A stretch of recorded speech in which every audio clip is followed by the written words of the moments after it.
நம்ம சமைச்சதை அடுத்தவங்க வந்து பாராட்டுவாங்கங்கிற வரைக்கெல்லாம் வெயிட் பண்ணக்கூடாது.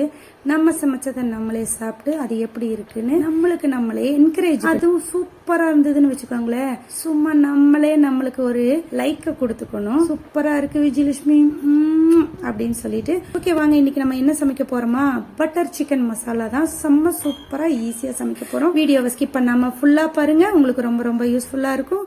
மறக்காம நம்ம சேனலுக்கு ஒரு லைக் பண்ணிட்டு, இப்பதான் ஃபர்ஸ்ட் டைம் பாக்குறீங்கன்னா சப்ஸ்கிரைப் பண்ணிட்டு பெல் பட்டனையும் அழுத்திட்டு பாருங்க.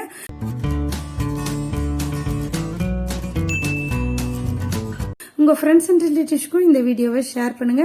வாங்க இன்னைக்கு வீடியோக்குள்ள போயிடலாம். அப்படியே பட்டரை மெல்ட் பண்ணி மசாலா தடவின சிக்கனை அதுல உள்ள பட்டர் சிக்கன் கிரேவி தான் இன்னைக்கு செய்ய போறோம்.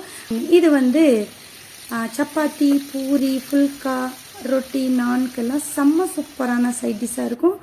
வாங்க பார்த்துடலாம். இதுக்கு நான் 1/2 கிலோ போன்லெஸ் சிக்கன் பிராய்லர் தான் எடுத்து உப்பு போட்டு மஞ்சத்தூள் போட்டு கழுவி வச்சிருக்கேன். அதில் என்னென்ன மசாலாலாம் ஆட் பண்ணலான்னு பார்த்துடலாமா.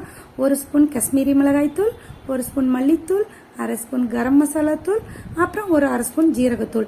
நான் வந்து கொஞ்சம் பெப்பரும் போட்டு ரசத்துக்காக அரைச்சி வைப்பேன், அதையவே இன்னைக்கு ஆட் பண்ணிக்கிறேன். அப்புறம் நம்ம வீட்லயே தயாரிச்ச இஞ்சி பூண்டு பேஸ்ட் 1 ஸ்பூன். இஞ்சி பூண்டு பேஸ்ட் எப்படி அரைக்கிறதுங்கிற வீடியோ நம்ம ஆல்ரெடி போஸ்ட் பண்ணியிருக்கோம். நீங்க பார்க்கலன்னா லிங்க் டிஸ்கிரிப்ஷன்ல கொடுக்குறேன், போய் செக் பண்ணி பார்த்துக்கோங்க.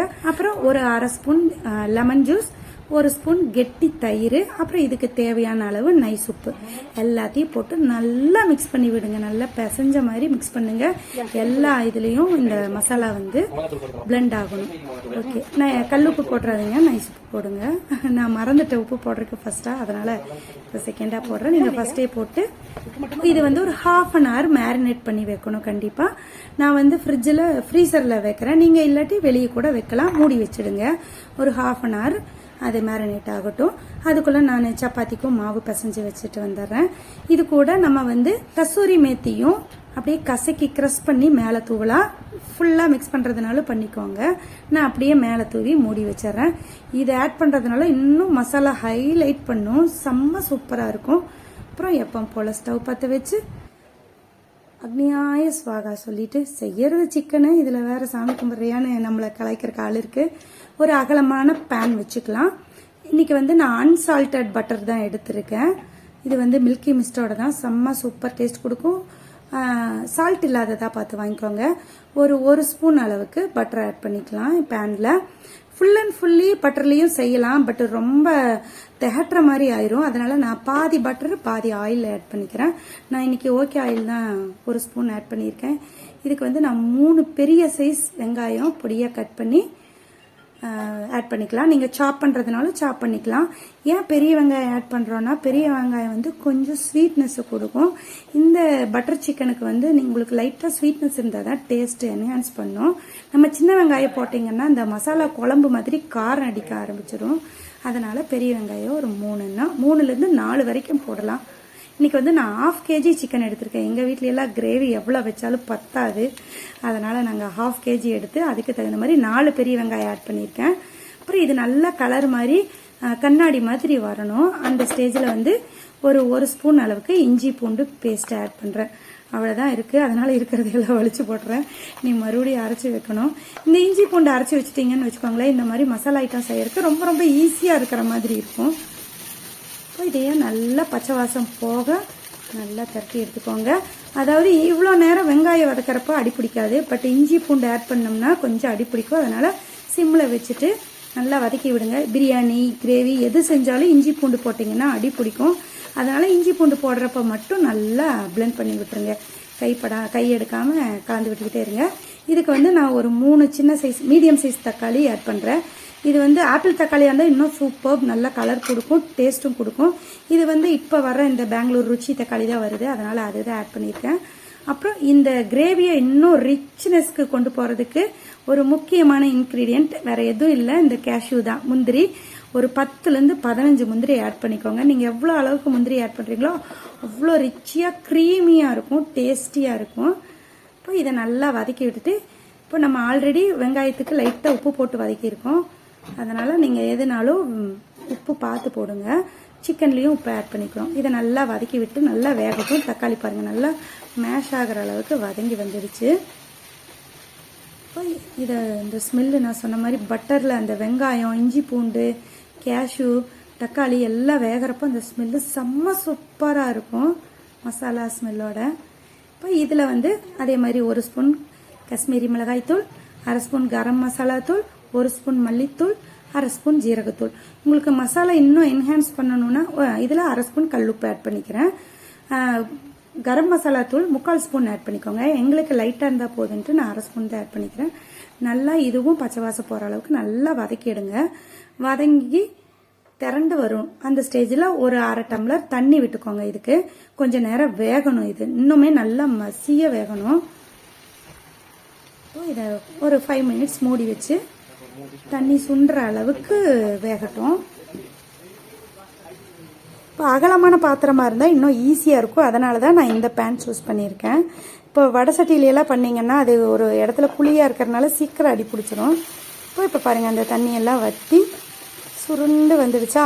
இப்போ இதையே ஒரு பிளேட்டுக்கு மாற்றி ஆற விட்டு ஃபைன் பேஸ்ட்டாக அரைச்சிக்கோங்க. ரொம்ப தண்ணி விட்டுறாதீங்க, கொஞ்சம் கெட்டியாகவே இருக்கட்டும். ஏன்னா இந்த கிரேவி வந்து சப்பாத்தி பூரிக்காக இல்லையா, அதனால் கொஞ்சம் கெட்டியாக இருந்தால் தான் நல்லாயிருக்கும். அப்புறம் இப்போ வந்து ஒரு 2 ஸ்பூன் அளவுக்கு பட்டரை ஆட் பண்ணுறேன். அது அழகாக விழுந்து அழகாக சுற்றி வருது இல்லையா பட்டரு. ஓகே, இது கூட இன்னொரு 2 ஸ்பூன் ஆயிலும் நான் ஆட் பண்ணிக்கிறேன். இப்போ நம்ம மேரினேட் பண்ணி வச்சுருந்த சிக்கனை வெளியே எடுத்துடலாம். பாருங்கள், நான் வெளியே எடுத்துட்டேன். இதையை நல்லா கலந்து விட்டுட்டு நல்லா ஊறி இருக்கும். இப்போ அந்த மசாலா வந்து இந்த சிக்கனில் இறங்கி செம்ம டேஸ்ட்டாக இருக்கும். இதையே இந்த எண்ணெயில் பொரிச்சு எடுத்துக்க மாதிரி பொரிச்சு எடுத்துக்கலாம். எல்லாத்தையும் 1 பை 1 போட்டு பொரிக்க போகிறதில்ல, ஃப்ரை தான் பண்ணுறோம் அப்படியே. இப்போ எங்கள் வீட்டில் நல்லா கிரேவி சிக்கன் எல்லாம் சாப்பிடுவாங்கங்கனால நான் 1/2 kg எடுத்துருக்கேன். நீங்கள் ஒரு 300 கிராம் 1/4 கிலோ எடுத்தாலே 4 பேர் தாராளமாக சாப்பிடலாம். இது வந்து நம்ம ஒரு கரண்டி எடுத்தோம்னா 4 சிக்கன் பீஸ் வரும். அதே கடையில் வாங்கினீங்கன்னா ஒரு கரண்டி எடுத்திங்கன்னா 1 சிக்கன் பீஸ் தான் வரும். நான் ஆல்ரெடி சப்பாத்திக்கு மாவு பரட்டி வச்சுட்டேன். டைம் கிடைக்கிறப்பல அப்பப்போ 4 சப்பாத்தியாக திரட்டி வச்சு அதையும் ரெடி பண்ணிக்குவேன். மார்னிங் டிஃபனுக்கு செய்யுங்களா, செம்ம சூப்பராக இருக்கும். சண்டே எல்லாம் செஞ்சிங்கன்னா செம்மையாக இருக்கும். இப்போ இது பாருங்கள், நம்ம இது பண்ணது லைட்டாக தண்ணி விடும், அப்படியே திரட்டி விடுங்க. அப்போ அந்த இதுலேயே வந்து சிக்கன் 3/4 வாசி வெந்துடும். மூடி வச்சுக்கோங்க. வேணும்னா ரொம்ப தண்ணி விடுற மாதிரி இருந்தால் மூடி வைக்காதீங்க. அப்படியே நல்லா பாருங்கள் தண்ணி ஃபுல்லாக வற்றி திரண்டு வந்துடுச்சா. இந்த ஸ்டேஜில் பாருங்கள், நம்மளும் செஃப்பு தாங்கிறத ட்ரை பண்ணுறோம். இப்போ நல்லா ட்ரையாக வறுத்த மாதிரி வந்துடுச்சு. அந்த மசாலாலாம் ஃபுல் கோட்டிங்காக இருக்கும். இப்போ இதையே ஒரு தட்டில் எடுத்து வச்சு மாற்றி ஆறட்டும். ஆறணும்னு அவசியம் இல்லை, எடுத்து மாற்றி வைக்கிறோம் அவ்வளோதான். இப்போ அதே பேன் வச்சு ஃப்ரெண்ட்ஸ், நான் போடுற வீடியோவில் உங்களுக்கு பிடிச்சிருந்ததுன்னா மறக்காமல் ஒரு லைக் பண்ணிடுங்க. சப்ஸ்கிரைப் பண்ணலைன்னா சப்ஸ்கிரைப் பண்ணிவிட்டு பெல் பட்டனையும் அழுத்திக்கோங்க. உங்கள் ஃப்ரெண்ட்ஸ் அண்ட் ரிலேட்டிவ்ஸ்க்கும் ஷேர் பண்ணுங்கள். கண்டிப்பாக நம்ம சேனலில் போடுறதெல்லாம் யூஸ்ஃபுல்லான வீடியோ தான். இன்னும் அடுத்தடுத்து ஷாப்பிங் வீடியோஸ் எல்லாம் இருக்குது. உங்களுக்கு கண்டிப்பாக யூஸ்ஃபுல்லாக இருக்கும்னு நம்புகிறேன். இந்த மாதிரி நிறைய கிராஃப்ட் ஐட்டம்ஸ் எல்லாம். இப்போ வந்து அந்த ஆயிலும் பட்டரும் மெல்ட் ஆனோன்னே 1 ஸ்பூன் காஷ்மீரி மிளகாய் போட்டு அந்த பட்டரில் நல்லா பிளெண்ட் ஆகணும். பிளெண்ட் ஆனதுக்கப்புறம் இந்த ஃபைனாக அரைச்சி வச்ச பேஸ்ட்டை உள்ளே ஆட் பண்ணிக்கிறோம். பாருங்கள் எவ்வளோ கெட்டியாக அரைச்சிருக்கேன் நான். அப்போ தான் கொஞ்சமாக மிக்சியில் தண்ணி விட்டு அலசி ஊற்றுறப்போ கரெக்டாக இருக்கும். நம்ம அரைக்கிறப்பவே தண்ணியை அரைச்சிட்டோன்னா மறுபடியும் மிக்சியை கழுவி ஊற்றுறப்போ இன்னும் தண்ணியாகிடும். இந்த கிரேவியை பொறுத்த வரையிலும் கொஞ்சம் கெட்டியாக இருந்தால் தான் டேஸ்ட்டாக இருக்கும். தண்ணி மாதிரி இருந்தால் நல்லா இருக்காது, ரிச்னஸ்ஸாகவே இருக்காது. இப்போ நம்ம அதுவும் இல்லாமல் சப்பாத்திக்கு நான்கெல்லாம் சாப்பிட்றப்போ கொஞ்சம் கெட்டியாக இருந்ததுன்னா நல்லாயிருக்கும். இப்போ இது ஒரு கொதி வந்துருச்சு.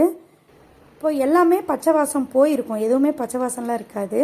இப்போ ஒரு கொதி வந்தோடனே இந்த சிக்கனை எடுத்து இது கூட போட்டுட்டு நல்லா கலந்து விட்டுறலாம். இப்போ இது அந்த மசாலா எல்லாம் சேர்ந்து கலந்து வெந்து வரும். ஒரு 5 மினிட்ஸ் இருந்தாலே போதும். நான் ஒரு 2 நிமிஷம் மூடி வச்சு எடுத்து இது பண்ணிக்கிறேன். இந்த ஸ்டேஜில் நீங்கள் உப்பு பார்த்துக்கோங்க. உப்பு பத்தலைன்னா போட்டுக்கோங்க. இப்போ கரெக்டாக இருந்தது எனக்கு. நான் பாருங்கள் எல்லாம் கொஞ்சமாக தண்ணி, ரொம்ப கெட்டியாக இருக்குன்னு லைட்டாக தண்ணி விட்டுக்கிறேன். உங்களுக்கு எந்த அளவுக்கு திக்கான கன்சிஸ்டன்சி வேணுமோ அந்த அளவுக்கு நீங்கள் பார்த்துக்கோங்க. ஓரளவுக்கு இருந்தால் போதும், ஏன்னா கொஞ்சம் நேரம் ஆக ஆக கெட்டியாயிடும். இப்போது மூடி வச்சு ஒரு 2 நிமிஷம் கேப்பில் மறுபடியும் ஓப்பன் பண்ணிக்குள்ளே நம்ம சப்பாத்தியும் திரட்டி வச்சுட்டோம். அதையும் சுட்டு எடுத்துருவோம். சிக்கன் வெந்திருக்கும் ஆல்ரெடி, ஏன்னா இது நார்மல் நாட்டுக்கோழி கிடையாது, பிராய்லர் தானே, சீக்கிரமாக வெந்துடும். இருந்தாலும் நம்ம உப்பு பார்க்குறோங்கிற பேரில் சிக்கனைவே ஒரு பீஸ் எடுத்து டேஸ்ட் பண்ணால் தான் நம்மளுக்கு திருப்தியாகும். திரட்டிட்டு அதையும் சுட்டு எடுத்துடலாம். நாங்கள் பூரி சுட்டால் மட்டும்தான் புஷ்ஷுன்னு வரும்னு கேள்விப்பட்டிருக்கீங்களா? இல்லை, நாங்கள் சப்பாத்தி சுட்டால் கூட சப்பாத்தி கூட எங்களுக்கு புஷ்ஷுன்னு தான் வரும். திருப்பி போட்டு சப்பாத்தி சூப்பரான 3 விரலில் பிக்கக்கூடிய சப்பாத்தி. ஓகே, இப்போ இது கரெக்டான கன்சிஸ்டன்சிக்கு வந்தோன்னே ஃபுல் க்ரீம் வாங்கியிருக்கோம். அதை வந்து நல்லா ஆட் பண்ணிக்கலாம். மம்முக்கு ஹாட்டின் போட்டால் தான் பிடிக்கும். இதே மம்முவாக இருந்தால் பெரிய ஹாட்டினாக போட்டிருப்பான், நான் சின்ன ஹாட்டினாக போட்டுட்டேன். ஓகே, ரெடி ஆயிடுச்சு. சப்பாத்தியும் ரெடி ஆயிடுச்சு. டேஸ்ட் பண்ணிடுவோம். அவங்கெல்லாம் சாப்பிட்டாச்சு. செம்ம சூப்பராக வந்திருக்குங்க. வாவ். ஓகே விஜயலட்சுமி, நீ ஒரு செஃப் தான். உனக்கு தான் இந்த வாரம் செஃப் ஆஃப் தி வீக். ஓகேவா? தேங்க்யூ ஃபார் வாட்சிங். நெக்ஸ்ட் வீடியோவில் மீட் பண்ணிடலாமா? மறக்காமல் அடுத்த வீடியோவில் பார்த்துடலாம். பாய். தேங்க்யூ ஃபார் வாட்சிங்.